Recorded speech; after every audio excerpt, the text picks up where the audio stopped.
Well, howdy there, y'all. Welcome back to Marvin and Daisy Pooh's Fuzzy Finger Reviews. We're fixing to talk about the Amazon Prime movie Space Cadet. Oh, honey, let me tell you, this one's a whole mess of fun and fancy, so grab yourself a glass of sweet tea and get ready to hear all about our take on this here flick.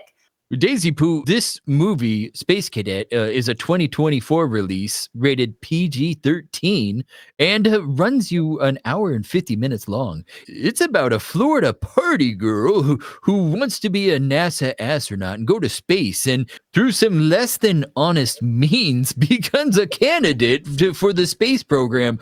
Well, Daisy Pooh, what's your quick take on the movie Space Cadet?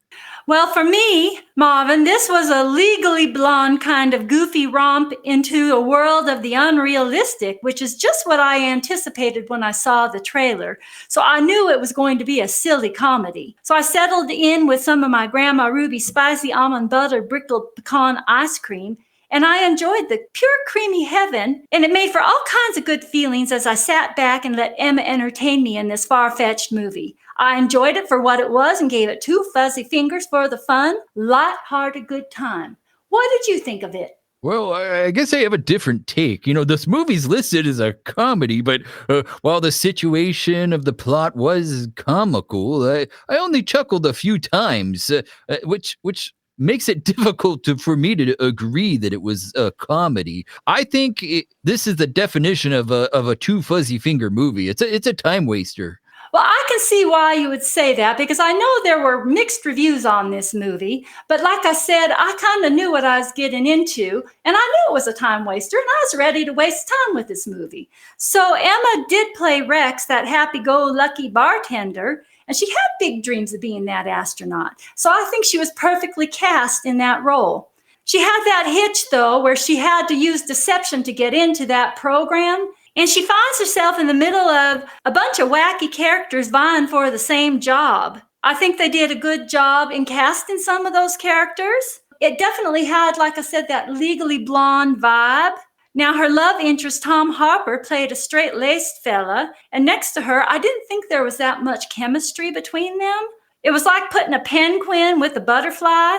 But it was still kind of fun watching the two trying to woo each other, trying to see a butterfly woo a penguin's kind of funny. The ensemble cast did a fine job, I think, playing off of her silly moments. What did you think about the cast? I like Emma Roberts in some of her other performances I've seen, as well as some of the other actors in this movie. I think they did okay with what they were given. I can't think of any of their roles that would have been done better by other actors. I do like Emma Roberts. Here's my problem. Going back to this being classified as a comedy, I think of comedies as having laughs throughout the whole thing. This is not one of those movies for me. I just don't think it was written for Marvin. This was more of a cute girl power movie with a farcical setup. Nothing in this movie, like you said before, would actually really happen in real life. It kind of fell down in the script, and I think the actors did well with what they were given.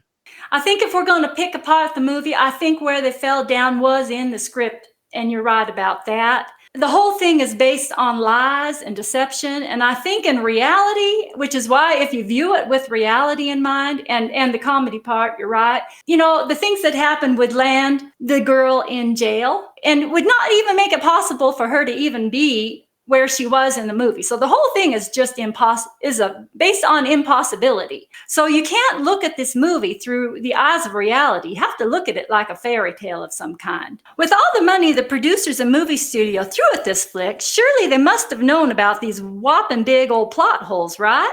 Yeah. For instance, in the costuming department and things like that, there were definite plot holes. And I also think they fell down in the CGI bit. I think they just used stock footage for a lot of it, and the parts that they actually made for that were just so juvenile. So this took a leap from reality, way from the get-go. And so I think if you're looking for something that's based on reality, don't watch this movie. Yeah, you mentioned like the stock footage and stuff. Nothing in this movie stands out cinematography wise. It's not bad. You're not going to be wowed by the cinematography. Daisy Pooh. Crazy enough, this movie was written and directed by the same person. I think all the blame sits on them for only making a two. So the characters were written one dimensionally, and I don't think another director could have gotten more out of those characters. So it just kind of is what it is. Um, Daisy Pooh, did the sound wow you at all? Not really. It didn't distract though from the movie. So either way, it's not memorable, but it's not distracting either. What did you think? Yeah, I'm on the same boat. One thing I was worried about this movie is if it had any of the weird political correctness stuff thrown in, and there was maybe some tinges of it, but they were just throwaway moments. The only thing that I didn't like is some of the worldly or non-Christian views. But those sort of things can be easily explained away to small children or whoever you have watching this that you care for. Daisy Pooh, did anything stand out? For you on that part? Well, since Space Cadets is a one out of touch reality movie, it seemed like it could have been a darling film for young uns and tweens. However, it appears that the writers and directors in charge wanted to cater to a more grown up audience with it, which I don't know why they would with the script, but they added, some of that adult content to it, which was quite unnecessary as far as adult content goes. But it was mild compared to other PG-13 movies, which, makes me wonder why include it at all. Yeah. But yeah, because I do think this was probably would have been better suited towards younger teens, tweens, that age of group of children.